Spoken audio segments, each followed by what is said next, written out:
Some viewers may find the following video disturbing. Viewer discretion is advised. In the quiet corners of a small German town, a chilling tale of darkness and faith began to unfold. This is the haunting story of Annaliese Michel. Infamous for her tragic battle with demons and a haunting demise, the woman who inspired the horror films like the 2005 film The Exorcism of Emily Rose, the award-winning 2006 film Requiem, and the 2011 film Annelise, The Exorcist Tapes. Annaliese Michel, known as Annelise, was born on September 21, 1952, in Leibelfing, Bavaria, West Germany, into a devout Roman Catholic family. Her parents, Joseph and Anna, raised her alongside her three sisters. Annelise was deeply religious and faithfully attended Mass twice a week. At the age of 16, she suffered a severe convulsion, leading to a diagnosis of temporal lobe epilepsy. In 1973, Annelise enrolled at the University of Würzburg, where her peers described her as withdrawn and very religious. In June 1970, Annaliese Michel suffered her third seizure while at a psychiatric hospital, prompting doctors to prescribe anticonvulsion medications, including Dilantin. Unfortunately, these drugs failed to alleviate her condition. During this time, she started experiencing disturbing visions, describing seeing devil faces at various points during the day. In the same month, Annelise was prescribed Alept, a medication similar to chlorpromazine, commonly used to treat various psychoses, including schizophrenia and delusional behavior. However, as the years passed, her mental health took a troubling turn. By 1973, she began battling depression, hallucinating during prayer, and claimed to hear voices tormenting her, declaring she was damned and destined for hell.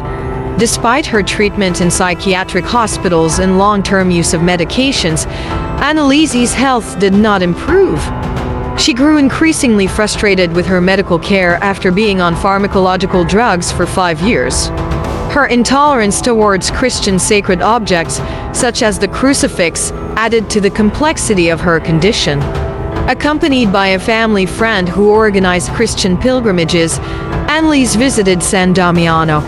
Her escort believed she might be afflicted by demonic possession since she could not walk past a crucifix and refused to drink water from a Christian holy spring. Annalise's family and community strongly believed she was possessed, leading them to seek help from multiple priests to request an exorcism. However, the priests declined their request and instead advised them to continue with medical treatment. They explained that exorcisms in the Catholic Church require the explicit permission of the bishop and are only approved when the subject meets specific criteria. As time passed, Annalise's physical condition deteriorated, and her behavior became increasingly aggressive. She engaged in self-injury, ingested her own urine, and even consumed insects. In November 1973, she commenced treatment with Tegretol, a medication used for controlling seizures and stabilizing mood. Additionally, she was prescribed antipsychotic drugs during the religious rituals, and she continued taking them regularly until a certain period before her death. Despite receiving these neuroleptic medications, Annalise's symptoms persisted and intensified. She started experiencing disturbing phenomena, including growling, claiming to see demons, and throwing objects around.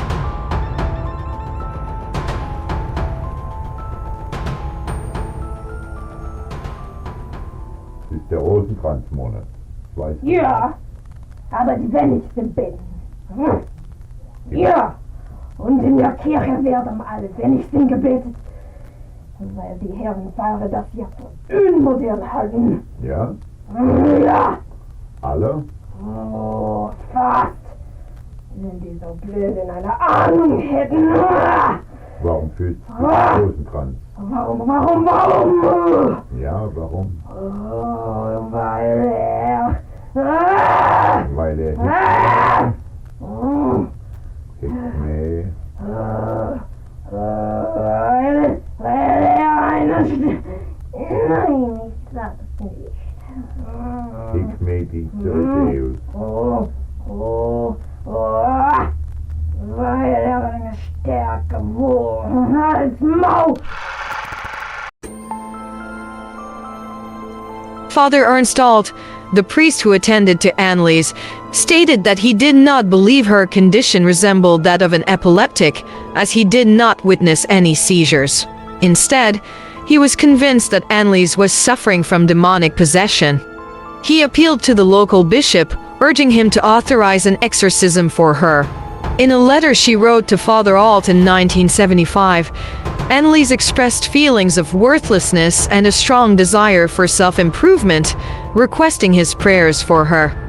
On another occasion, she shared her willingness to endure suffering on behalf of others, despite its cruelty.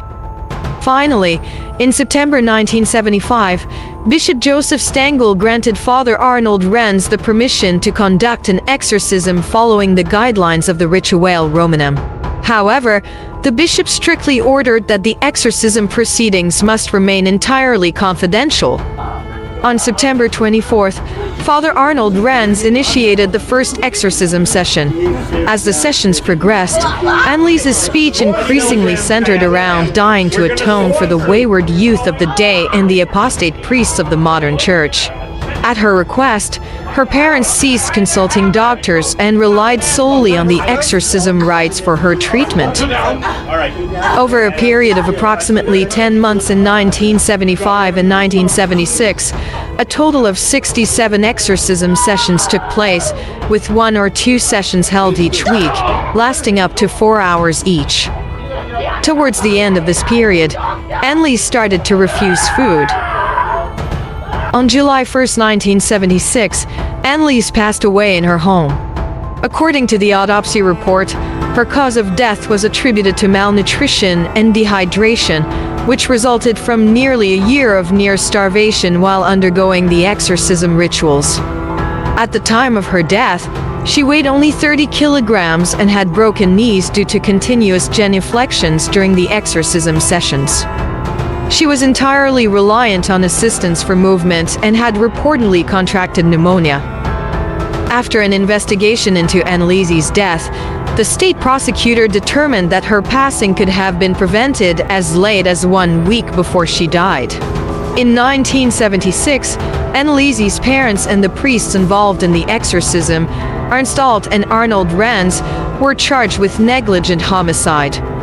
The parents were represented by renowned Nuremberg trials defense attorney Erich Schmidt-Leichner, while the church paid for the priest's defense counsel. The state prosecutor recommended that none of the parties involved be imprisoned. Instead, they suggested a fine as the appropriate sentence for the priests. As for the parents, the prosecution argued that they should be exempt from punishment, considering the emotional suffering they had already endured, a mitigating legal factor under German penal law.